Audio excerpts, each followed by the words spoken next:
जय श्री कृष्णा। स्वागत है आपका श्री साकेत पीठ में। आज 8वें सोमवार के अवसर पर आप दर्शन कर रहे हैं श्री कमलेश्वर नाथ शिव मंदिर का। आज हमारे भगवान शिव ने धारण किया है अत्यंत अलौकिक स्वरूप। रजनीगंधा और आम, बेलपत्र और अशोक के पत्तों से बना है भगवान शिव के लिए आज विशेष माला। ओम श्री शिवाय नमस्तुभ्यम।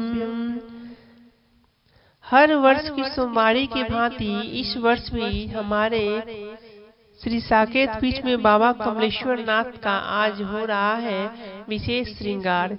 पिछले 7 सोमवारियों में आपने अलग अलग रूपों में दर्शन किया है हमारे भगवान शिव का, और आज हम अपने भगवान शिव को कुछ विशेष रूप में सजा रहे हैं, जिसमें एक सफेद पुष्प की माला और एक हरे पुष्प की माला। जो रजनीगंधा आप दर्शन कर रहे हैं, इसे हमने अपने कुछ सहयोगियों के साथ और इस मंदिर में आने वाले कुछ भक्तजनों के साथ मिलकर बनाया है। और जो आप कमल पुष्प धारण कर रहे हैं, यह 108 पंखुड़ियों का विशेष कमल है।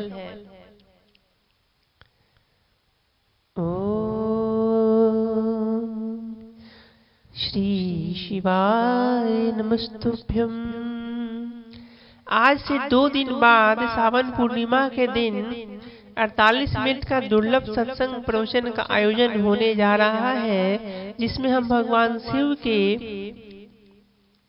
भक्ति रहस्य और ज्ञान रहस्य का विवेचन शिव महापुराण के कोटि रुद्र संहिता के व्याख्यान से संक्षेप रूप में करेंगे। आप भी अवश्य पधारें। देखिए, हमारे सत्संग का प्रयोजन प्रायः जीवों को परमात्मा की प्राप्ति कराना ही है। ना तो हम किसी भी भक्त विशेष से कोई कामना रखते हैं और ना ही कोई अपेक्षा। यदि कोई अपनी इच्छा से हमारे श्रृंगार में कोई सहयोग करता है, तभी हम उसे सम्मिलित करते हैं। अन्यथा सभी सेवाएं, सुबह में पुष्प लाने से लेकर माला पिरोने तक हम चेष्टा करते हैं कम से कम किसी का सहयोग लेने का।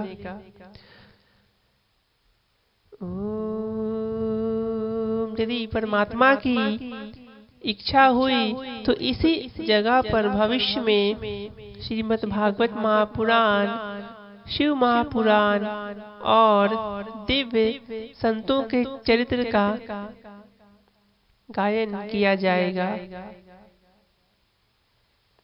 आज हमने भगवान शिव के लिए बनाया है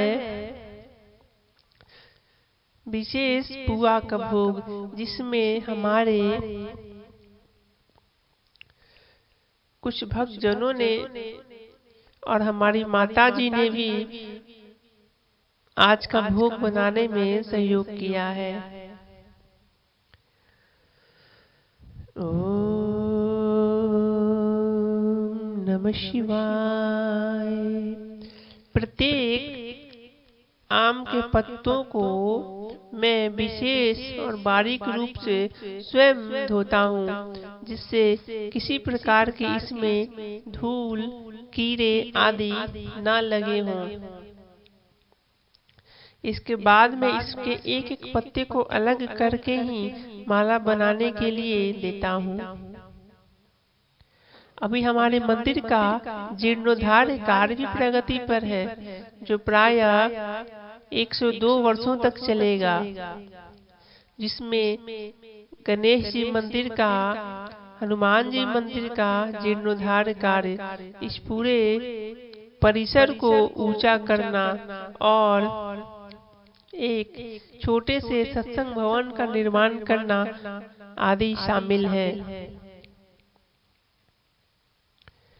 ओम नमः शिवाय।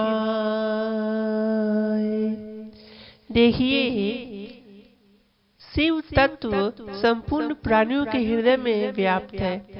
जीवात्मा स्वयं भगवान शिव का ही अंश है और उन्हीं शिव की प्रेरणा से जीव स्वयं को प्राप्त करने की ओर अग्रसर होता है। यदि आप स्वयं विचार करेंगे तो देखेंगे आपका हृदय जिस आनंद की खोज करता है, जिस आनंद को प्राप्त करना चाहता है, वह आनंद आपके हृदय के भीतर ही है।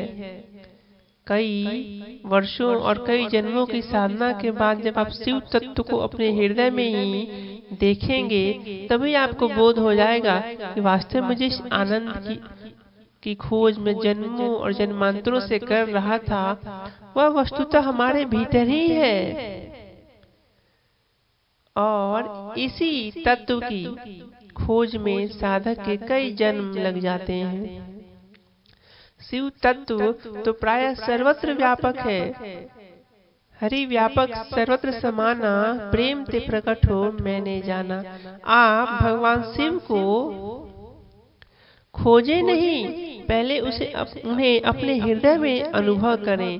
जब आप भगवान शिव को अपने हृदय में अनुभव करने का प्रयत्न करेंगे, तब भगवान शिव स्वयं कृपा करके आपके हृदय में स्वयं उस तत्व को प्रकाशित कर देंगे। क्योंकि जीव परमात्मा शिव का ही अंश है और भगवान शिव संपूर्ण प्राणियों के हृदय में स्थित है।